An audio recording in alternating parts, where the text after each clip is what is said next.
Bonjour, je m'appelle Vincent Hamel et je vais vous présenter brièvement mon parcours. J'ai vécu deux formations initiales différentes, une première en sport et une seconde en kinésithérapie. Concernant la première, j'ai d'abord fait une licence en éducation et motricité, donc c'est la licence pour être prof de PS dans les grandes lignes, suite à laquelle j'ai fait un Master 1 management des événements et des loisirs sportifs, dont au final les débouchés m'ont pas intéressé plus que ça. J'ai à ce moment-là décidé de prendre un petit peu de recul, de prendre du temps pour réfléchir à ce que je voulais vraiment faire. Et c'est ce qui m'a amené à reprendre à zéro pour partir en kiné. Et j'ai été diplômé de kiné, de la formation initiale de kiné en 2014. Après, pendant que j'étais kiné, je suis revenu un petit peu sur le sport. J'ai fait un Master 2 de réathlétisation pour compléter un petit peu mon parcours. Par rapport à la kiné, après ce diplôme en 2014, je me sentais pas du tout armé pour être serein en libéral. Et j'ai décidé de continuer dans le musculo-squelettique en faisant un parcours de formation longue en thérapie manuelle orthopédique, le concept Medland, qui m'a vraiment radicalement transformé au niveau de ma vision du sujet. À la fin de ce parcours, on commençait à vraiment discuter de la notion de douleur persistante et de neurosciences de la douleur, ce qui m'a décidé à orienter la deuxième partie de mon cursus de formation continue en kiné dans cette direction-là, essentiellement vers les travaux du Neue Group, les auteurs d'Explain Pain et Explain Pain Supercharged. Suite à ça, j'ai acquis pas mal de connaissances sur le musculo-squelettique, sur la thérapie manuelle orthopédique ou sur la douleur. Et j'ai décidé de réfléchir à quoi en faire et à comment l'exploiter au mieux. Et ce qui m'est venu spontanément, ça a été de travailler sur la communication pour pouvoir exploiter un petit peu plus mes connaissances et les mettre plus facilement au service des patients. Et dans les courants de communication, j'ai fait 3 formations dans les grandes lignes. Celle de PainEd, le groupe de Peter O'Sullivan et collaborateurs, qui s'appelle Cognitive Functional Therapy. J'ai fait la formation d'éducation thérapeutique du patient et surtout j'ai fait la formation d'entretien motivationnel qui m'a particulièrement touché et marqué. Et du coup j'ai décidé de continuer un petit peu plus dans cette voie-là et je suis devenu formateur depuis en entretien motivationnel pour l'AFDEM, l'Association francophone de diffusion d'entretien motivationnel. Voilà pour les grandes lignes. Qu'est-ce qui m'a amené à m'intéresser particulièrement à la douleur? Dans ma formation en thérapie manuelle orthopédique, on a vu plusieurs modélisations, 2 modélisations principalement, du fonctionnement de la douleur. Le modèle Input Processing Output et le modèle admis par l'IASP, la nociception, neuropathie, nociplastie. Et en fait, ce qui m'a marqué, c'est que dès qu'on commence à discuter de douleurs persistantes, sur ces 2 modèles-là, ce serait Processing Output ou nociplastie, neuropathie. Voire certains cas de nociception, mais quand même essentiellement nociplastie et neuropathie. On nous dit souvent que c'est quelque chose d'extrêmement important à prendre en compte. Et pour autant, je me suis senti un petit peu désarmé en fait. On me dit de les prendre en compte sans me dire comment faire. Qu'est-ce que je peux avoir comme outil? Et typiquement, quand on parle du paradigme bio-psychosocial, ce psychosocial, c'est vraiment ça qui ressortait. Cette sensation que c'est très important, il faut s'en occuper, et sans qu'on nous dise comment. C'était ça, le point de départ de mes interrogations sur la douleur persistante. Et c'est ça que j'ai eu envie de creuser. Et même en bout de course, je pense que c'est ça aussi qui m'a amené, qui a contribué à m'amener dans cette suite de formation continue sur la communication pour obtenir encore plus d'outils de travail sur le psycho et sur le social.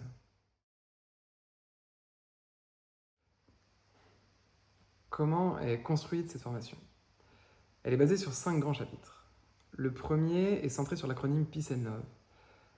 C'est un parti pris que j'ai décidé de suivre parce que c'est un concept que j'entends extrêmement fréquemment dans la bouche de mes collègues en musculo-squelettique et aussi dans celle des étudiants en formation initiale quand j'interviens dans des instituts de formation. Et donc il doit être très présent chez les enseignants en formation initiale. Et j'ai souhaité introduire cette formation par là parce que j'ai l'impression que très peu de gens au final étaient lire l'article initial et ont pris le temps de prendre du recul à ce sujet-là.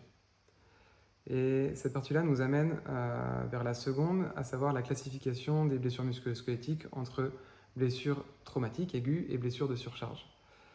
Et on se servira de cette partie-là pour déterminer des choix de traitement pragmatiques et de compréhension qui pourront nous amener à modifier notre pratique. Arrive une troisième partie sur la douleur, le fonctionnement de la douleur et la différence entre les neurosciences de la douleur et l'éducation aux neurosciences de la douleur et tout ce que ça peut impliquer pour la prise en charge du patient. On arrive ensuite à une quatrième partie plutôt centrée sur la psychologie et la communication, sachant que ce sont deux facteurs qui sont extrêmement centraux dans la prise en charge des patients qui ont des douleurs persistantes, mais des douleurs tout court aussi. J'ai décidé d'en faire une partie à part entière, avant de terminer par la dernière, la partie sur la quantification du stress mécanique. Quel est l'intérêt de cette formation ? C'est une question qui revient à discuter des objectifs de la formation, et il y en a 5. Le premier, ce serait que les participants soient capables, au terme de la formation, en tout cas j'aimerais qu'au terme de la formation, chaque participant soit en mesure de différencier les pathologies musculo-squelettiques aiguës, traumatiques, des pathologies de surcharge et d'en déduire une implication clinique. Le deuxième point, ce serait que chaque participant soit capable de mettre en lien l'état de l'art des douleurs persistantes et de l'éducation aux neurosciences de la douleur avec les pathologies musculo-squelettiques de surcharge. Le troisième point, ce serait que chaque participant soit capable de déterminer chez les patients les croyances potentiellement erronées qui posent problème à l'atteinte des objectifs de rééducation. C'est essentiellement sur ça qu'on va se concentrer.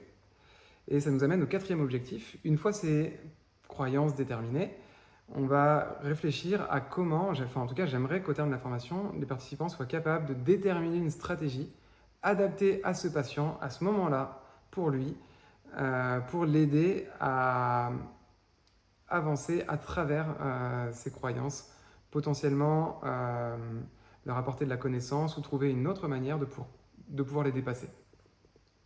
Enfin, le dernier objectif, le cinquième, ça serait d'être capable de rendre autonome, de faciliter en tout cas pour les patients, pour les étudiants, pour les apprenants, l'autonomisation des patients. Que ce soit dans la réalisation d'exercices à la maison ou dans la gestion de leur charge de travail par eux-mêmes. Qu'est-ce qui m'anime dans le fait d'animer des formations ? Moi, j'ai toujours adoré apprendre. Apprendre, c'est vraiment quelque chose qui me fascine, qui me génère des émotions extrêmement positives. Quand on voit nos gamins mettre des carrés dans les trous carrés et qu'on voit leurs yeux s'agrandir et briller quand ils ont réussi, et ben en fait, moi, je crois que j'en suis resté bloqué là depuis mon enfance. À chaque fois que j'ai l'impression de réussir à comprendre quelque chose, c'est vraiment une sensation extrêmement agréable pour moi et que je recherche. Et du coup, j'ai passé ma vie à lire des choses. Et je pense que cette sensation elle est encore plus forte quand j'arrive à faire du lien entre des choses qui ne paraissent pas liées a priori, entre des domaines distincts. Et typiquement, c'est un peu ça qui m'a amené à monter cette formation-là. Parce que j'avais vraiment l'impression que les neurosciences de la douleur, la pédagogie autour des neurosciences et la quantification du stress mécanique, c'est deux écoles de la kiné qui sont populaires et à la fois qui sont, si elles ne sont pas opposées l'une à l'autre, elles sont au moins très souvent traitées de manière très indépendante.